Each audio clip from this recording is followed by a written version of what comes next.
पति पत्नी के विरह के भाव बा। परदेसिया प्रदेश में बड़े, औरत घरे बड़ी, फोन से वार्तालाप होता। औरत कहती है कि काए बलमुआ कह के गइल जे जल्दी आ जाई, अभी ले ना अइल, तहरा वियोग में हमर का दशा बा कि तू का बुझब। साँचे लोग कहेला जाके पाँव न फटी विवाई, सो का जाने पीर पराई। कौना स्थिति में बानी हम तहरा ना बुझात हो। कहती औरत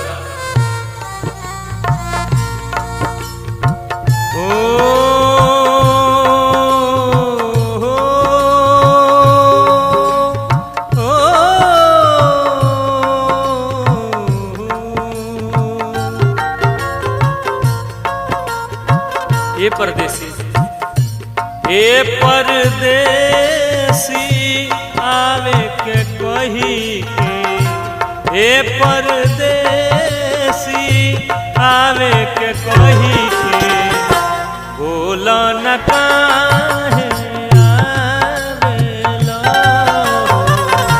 बोला न काहे आवेला। कहिया ले अइबो कतना सतइबो, कहिया ले अइबो कतना सतइबो, दिल के दर्द ना तू समझ पाविला। ए परदेसी आवे के कही के, बोला न काहे आवेला।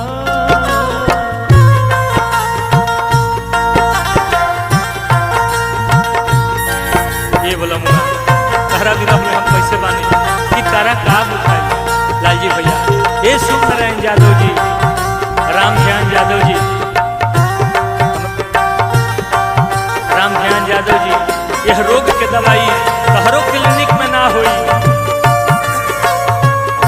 हमरा डॉक्टर साहेब श्री कुमार राहत क्लिनिक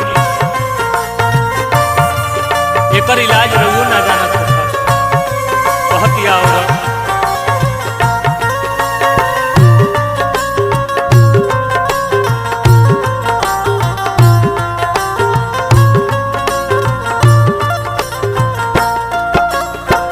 औरत कहतिया ए बलमुआ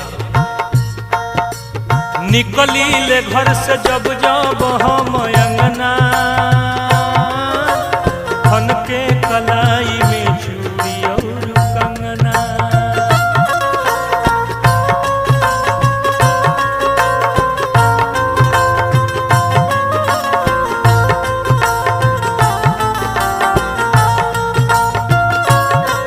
ओ निकली ले घर से जब जब हम अंगना, उनके कलाई में चूड़ी और कंगना। हो जैसे मछरिया जल बिना तड़पे, वैसे हमें तड़पावेला। ए परदेसी आवे के कही के, बोला न काहे आवेला। सजनवा बोला न काहे आवेला।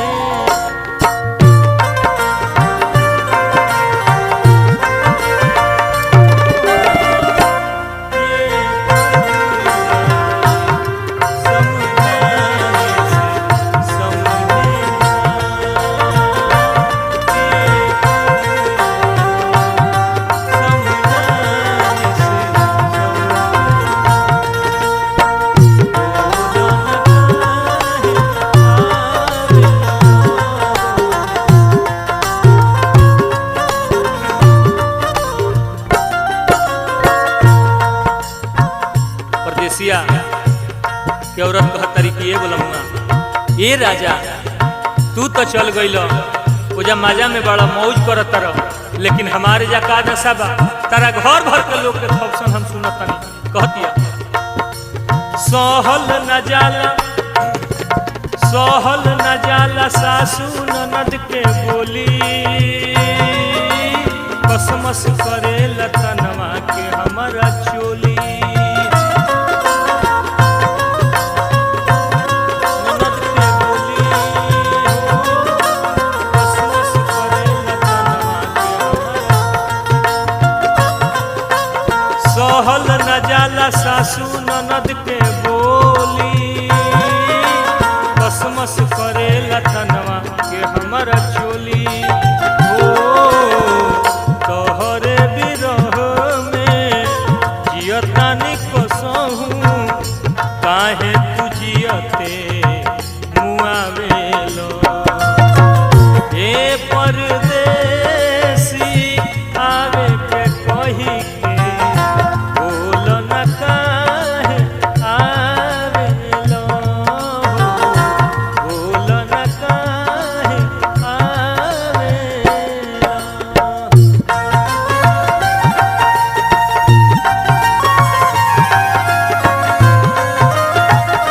क्या बात है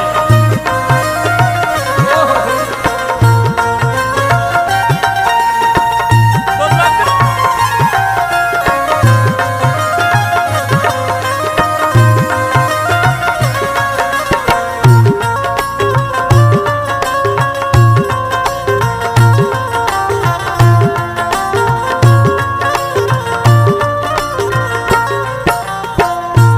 औरत कहती है ये परदेसिया ये बलमुआ तहरा विरह में अपन तन मन के शुद्ध भुला गइल बानी कहतिया सोरहो सिंगार तोहरे विरह में फीका घुमिल भइल बा मंगिया के मंगटिका सोरहो